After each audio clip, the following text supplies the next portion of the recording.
Hey, y'all. This message goes out to Slick. I need you to update your resume, freshen up your reference letters, and plant that for sale sign right in the front yard. I know the struggle is you struggle with reading defenses, and that's hard. But brother, can you read the room?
Hey, I know it must have been hard to hear me with my mic on mute. But all I was saying is Slick, you need to update that resume, freshen up your reference letters, and go ahead and plant that for sale sign, brother. I know you struggle with reading defenses, and that's hard. That's pretty hard. But man, I hope you can read the room because things gonna change for you pretty soon. Welcome to Tight Sports, Alabama fans. Welcome. Roll Tide to you all, and we are ready to get it on. This is an Alabama football megacast, and we are the People's Crimson Tide Network. Today is February 17th. It's time to take you for a walk around the herd. Thank you for joining us on whichever virtual space you chose. Here on Tight Sports, we talk mostly Alabama football all day, every day. And anytime the Tide can crush somebody or get shine, I'll talk about that too. That's why here on Tight Sports, we always of the mindset that the Crimson Tide is always in title run mode. And now for a few wasted breaths to deal with the doubters and the haters of the Crimson Tide that just mean us no doggone good. Come on in. God bless you. Take a seat. And don't cause no trouble. Welcome, everybody.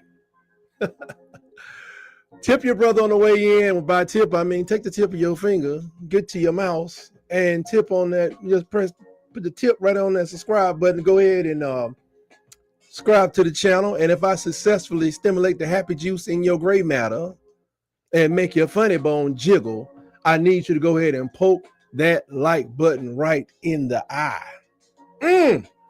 Woo! Starting off right off the bat, Alabama basketball. I don't have a boo button because we don't boo around here. Suffered a humiliating loss to Auburn the other day. That's the only last time I'm going to say it. AU, it was supposed to be a classic battle, number 1 versus number 2. They cheated. But the way it looked on TV, it seems like they beat us 94-85. Leaving the tie with a mark of 21-4. We were led by Mark Sears, but just to be honest, he didn't do enough. He had 18 points, and we would have needed about a good 30-point game out of him. Grant Nelson gave us 12. Then you have Flyin and Aiden Holloway, another former All, coming off the bench. They both gave us 10 points apiece. And what was crazy, the bench gave us 32 points. I think Alabama scored 32 points in the first half, which was the problem. Second half was much better. But We fell to them AU guys. They are 23-2, definitely number one in the nation, 11-1 in the SEC. And we have how many? We got 2 conference losses. Probably looking at a second and third if we, a third and a fourth if we play like that again. That man, Johnny Broom. When I look at him, he look like he's 7'3".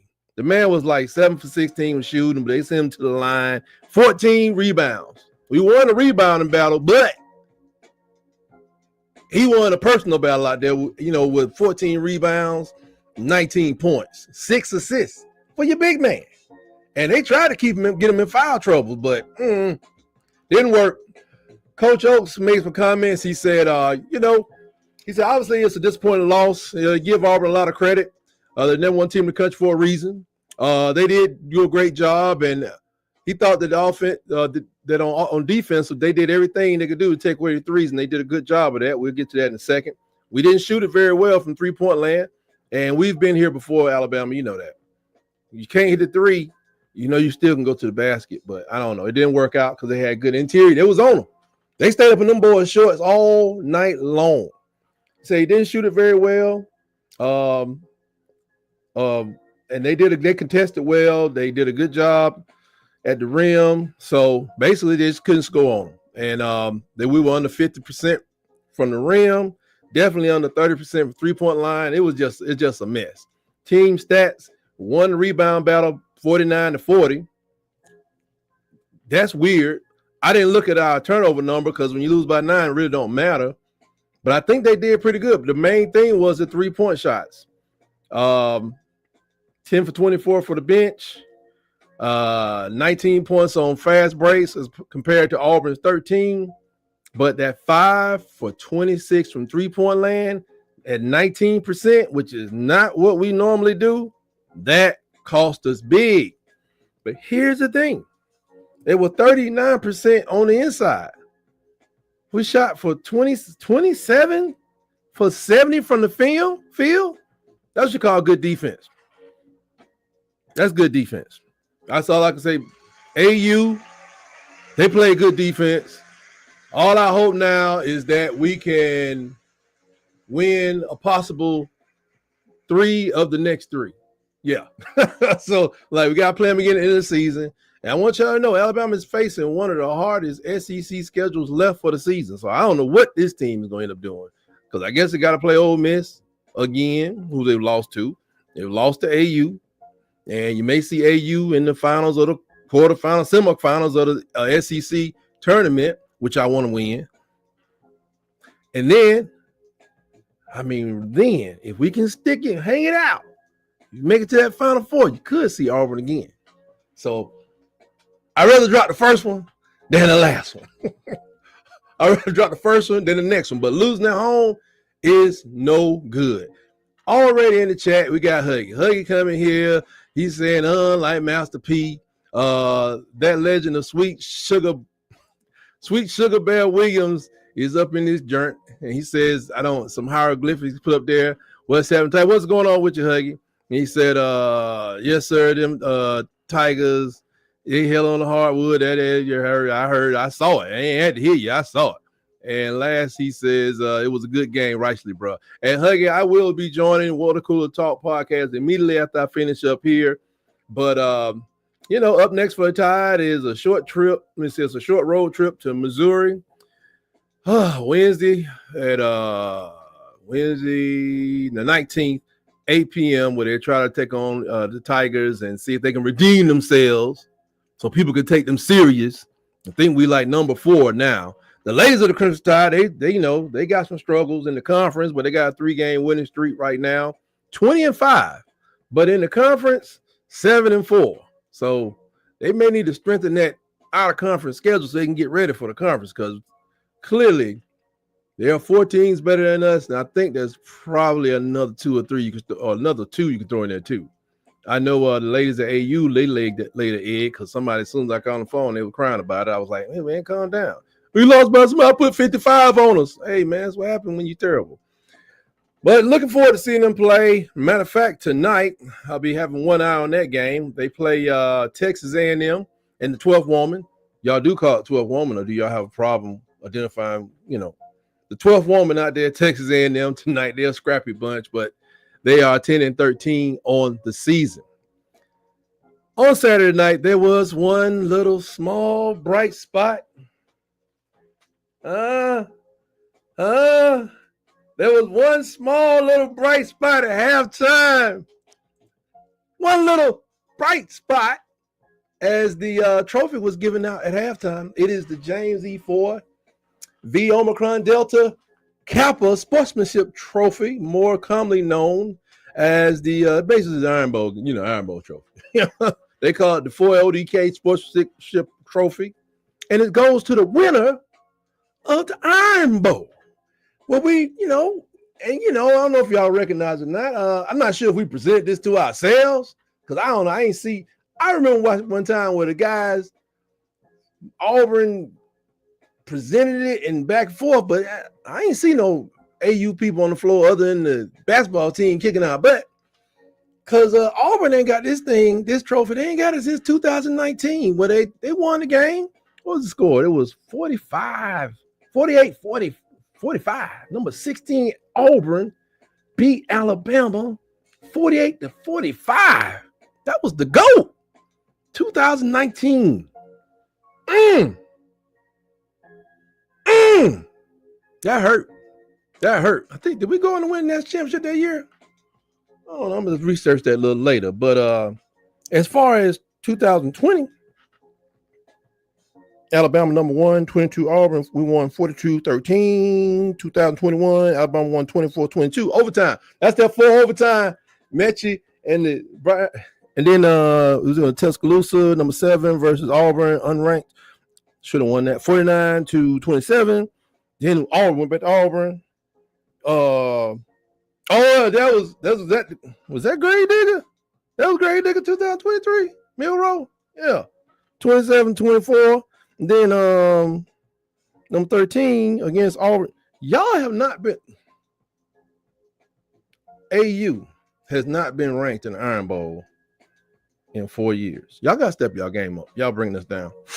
Alabama leads the series 51-37. So, I mean, we've had our hands on that trophy quite a bit. We got a lot of Crimson Tide juice, probably some Dreamland barbecue sauce, and a couple of pieces of rib meat all caught up in it.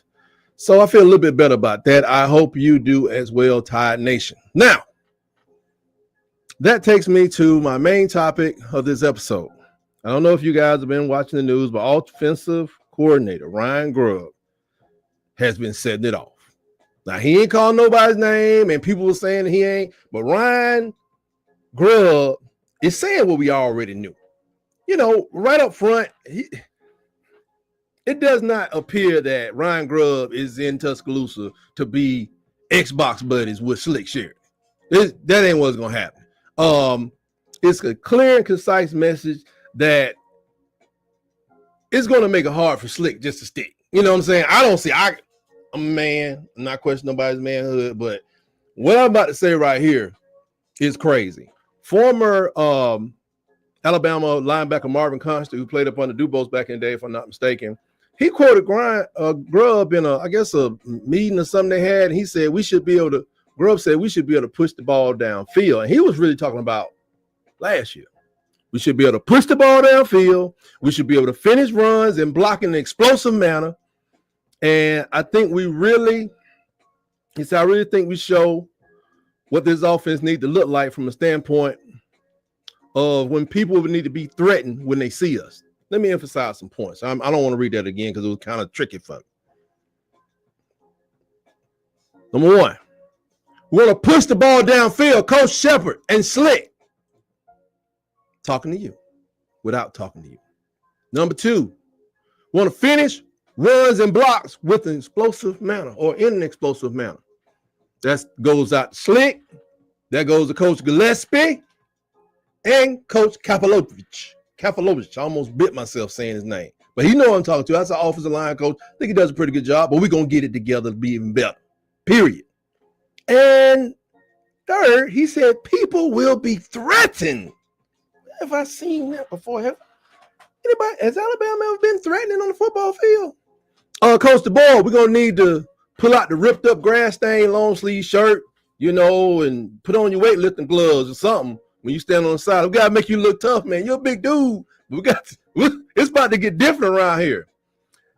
As I said it before, they said Coach Ryan Grubb is pretty much Coach DeBoer's anger translator, if you are familiar with Key and Peele. Like, DeBoer says, let's go over and get it done. And Grubb says the same thing with a lot more words, a lot more viscosity to make sure that it is actually done. He's the executioner, you know what I'm saying, of the coach's orders. So this is what we know. Going into last season, everybody was clamoring about justice and jam. We're going to dominate. What happened? Under Slick, the Tide averaged 28 points a game, down from 41.1. And that's real nice, Slick. And note to the haters and everybody else, the haters of Jalen Milroe in particular, Nick was the main change. Nick Sheridan, I call him Slick, was the main change from 23 to 24. And we lost 11 to 11 and a half points in scoring. The offense went from stacking 488 yards a game, as this quote says, down to a diabolical 396.4 yards. Slick, need to play more Xbox, man, so you can get a feel for the game, because I can see it. I mean, I ain't no professional, but I can clearly see something was wrong. Some say that Grubb's words were not directed at Slick, but I've said it a long time ago. He was in over his head and it's like he was guessing. So many think these are not direct shots at Slick, but how you going to be, how you going to be criticizing the man's work from now until 2 weeks before the FSU game? Without telling that man that he was absolutely trash for the most part last year. Because Slick, I'm just saying, it's got to come out when we're in the meetings and stuff, and you're looking at the film, say, oh yeah, he was right here with the press. Every game he was doing this. We got to get that. He gonna be saying like, you allowed this stuff. I'm just saying, if Slick has some pride, he need to take a non-coaching position with the university, not a QB coach. You need to go out there, go recruit, or order some popcorn butter, or some pylon spike tips, something like that, man. Because as a man, how can you stay in a room when Grubb is ruthlessly criticizing poor technique you allow, horrible execution you allow to persist, the lack of creativity, your inability to exploit the defense at times, the blocking confusion and miscues, or the outright foolishness of schemes that Slick allowed. It was just, he allowed all this mess at tank tie season. I say it again. The man called 44 pass plays against Tennessee. And you got these backs back here just sub. What y'all want me to block? Y'all want me to run block? And there's other ways to run a quarterback too. Slick, you just gotta take a breather, man. Just walk, man. Just go and find. I couldn't sit in there. I'm just be honest. Let's say Alvin Ailey signed me to a dance contract. And then we went out there, we danced the whole season and all the revenue going. So what that fat dude doing? We got all kind of articles. And then, I'm an assistant creative director. Then they come in there with a new creative director and they're gonna make me the towel boy or something. And I'm sitting in the room and they're like, man, look at this. This dude don't have no balance. They said, what is going on with his tights in the belly? What's going on with his shoes? Do any of his uniforms fit? Talking about me. I'm in the room. I'm not staying there, man. I'm going dance foot to see if the New York City Breakers need somebody. I'm better suited for that anyway. So Slick, man, just don't see, because this is what we don't need. This is what I don't need, because I'm a man. This is what we don't. I don't need Slick abandoning my quarterbacks because he found a job in the middle of summer. It's July. Oh, Nick Sheridan gets a job with Appalachian State as the offensive coordinator. I'm like, I don't know why he ain't fired this man, because they said Grubb is rough. DeBoer is not. They say Grubb's kind of rough. So I don't see this going well. I mean, a lot of people don't. They just don't want to say it. But I mean, get that man out there early. Go and get you a young offensive coordinator or retired quarterback or somebody, a Belichick child. You know, he got one of them things. Go get you a Belichick child, a Shanahan child, or somebody. This ain't, I don't think this is going to work. I don't know how rough this man is. They say he's pretty rough. And one thing about it, he got to be himself to get us where we need to be. So I'm just going to say that. And another thing we don't need, I don't know if y'all remember this, but the boy said, when they asked him directly, said there will be no change of offense coordinator. Okay, so it changed. Change was made. Change I like changes. I like waffles. But I don't need waffles, too many waffles every week. I don't even need them every month. We can't have it. See, it makes me wonder, like, what is the boy saying to people? What are you saying? What promises are being made to the quarterback, to Keelan Russell? What are you telling Austin Mack? What I'm saying? What are you telling Ty? Were promises made? Because he told people there will not be any changes in offense court. No, I'm not going to change. Yeah. As soon as he had a chance, he changed them. Now, I that's all right. That was a good change. But what you been telling people? The same for Jam and Richard Young. Then you got this Porter pickup, Draylon Washington. I got a whole article I got to talk to you about with him. They talking about he was like one of the most efficient backs in the nation on first down. He gets more yards on first down, but he wasn't running against SEC defenses. But still, the man is a redshirt junior.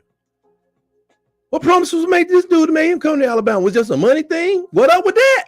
Danny Lewis jumped in the portal.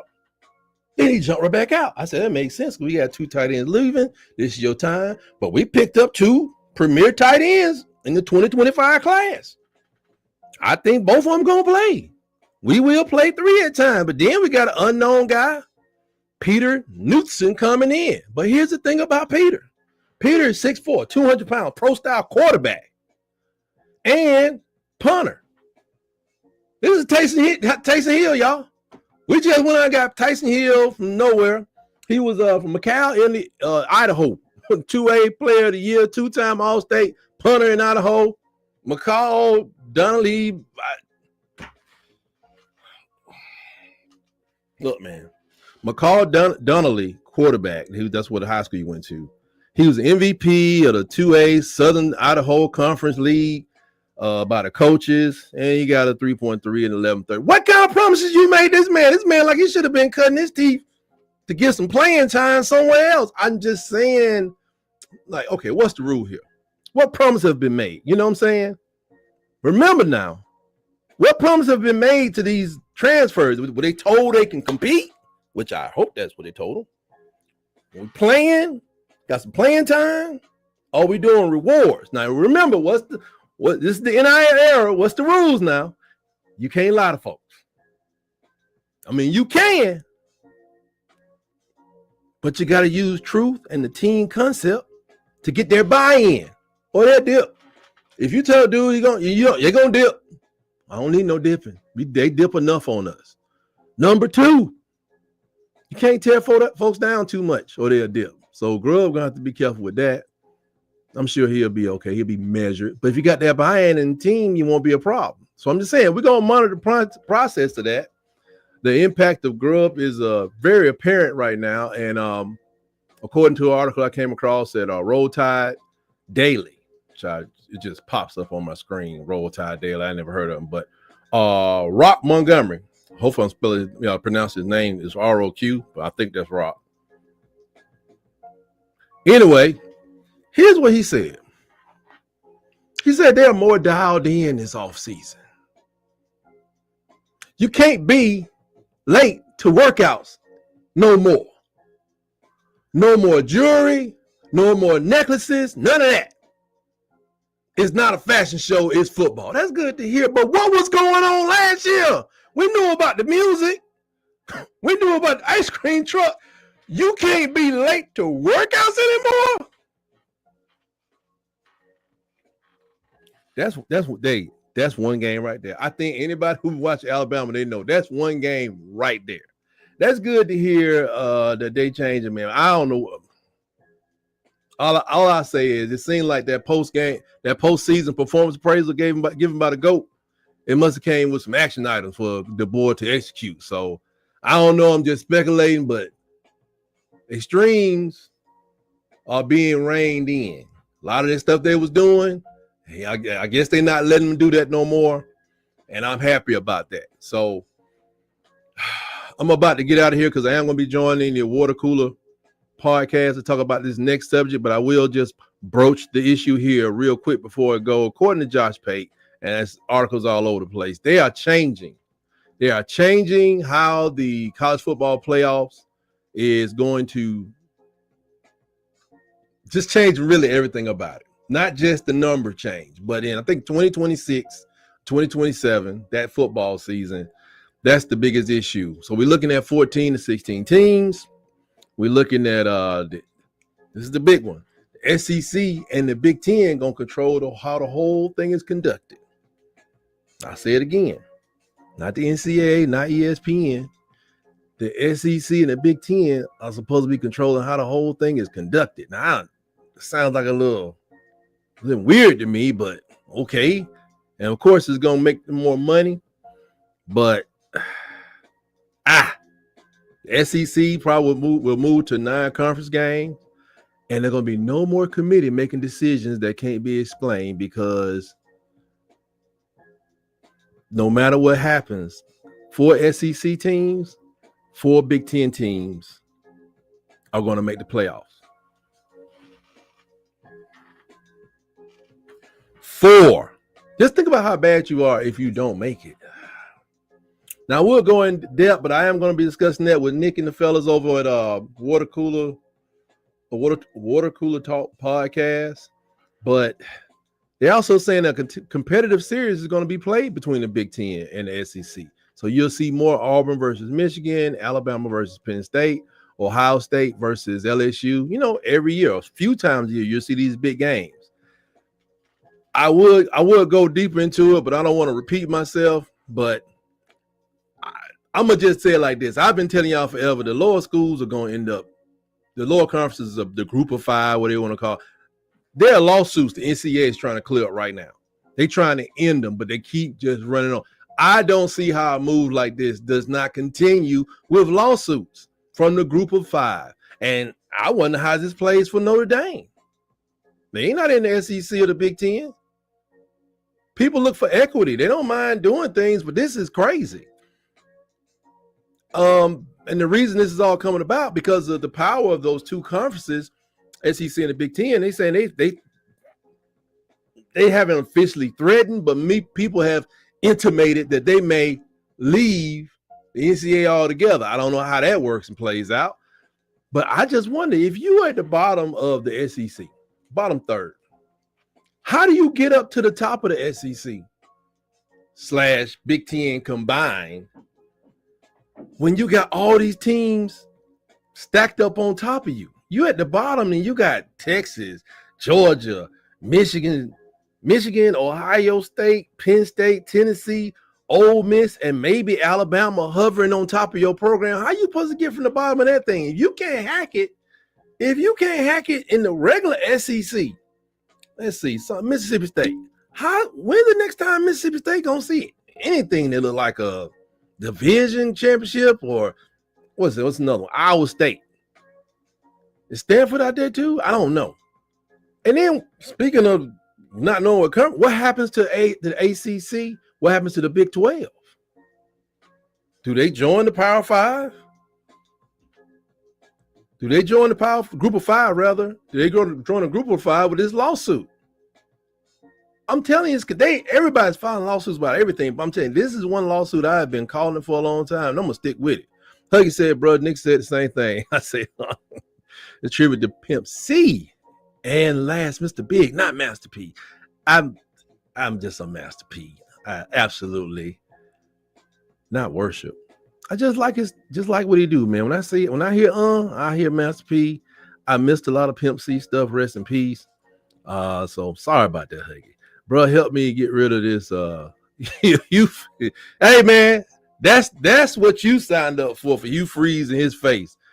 Now I want y'all to keep Hugh Freeze for as long as possible. Hey, if I could drop an iron bowl to make y'all sign another contract extension, I would. Maybe we can go 11-1, lose to Auburn, who would be like 3-8, and then we go to the playoffs And y'all could extend Hugh Freeze because he beat the unstoppable force called Alabama. So he getting to a point where I ain't gonna say I ever mind losing to Alabama, Auburn, but I want that championship. At this point, since I ain't had one in a while, my mouth is dry. I got championship. Let's see. Make him look tough. Yeah, man. Got to toughen that man up, man. What's going on, sharpshooters? I see you in a second. Say what's up, saying hello to each other. See, Nick just went live because his notification works. I hope mine worked. Y'all ain't let me. I guess it must have worked. Somebody must have let me know. Maybe my wife will let me know.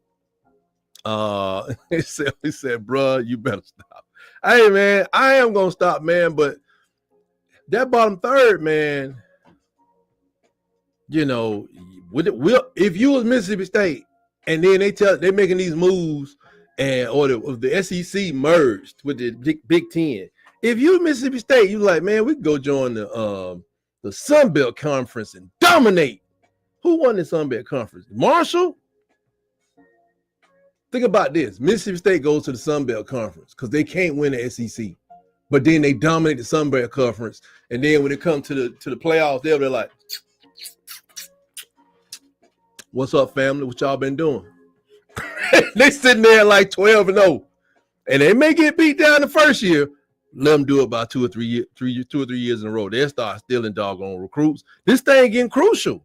Yes, they will be giving up money by leaving the SEC. But if you get to the point you in the playoffs and you strike a deal with the Sun Belt saying, well, I'm going to come over there, but I'm going to need about 25% of y'all revenue. I'm going to need about 60% of everything in postseason. They be like, great. Sounds like a great deal to me.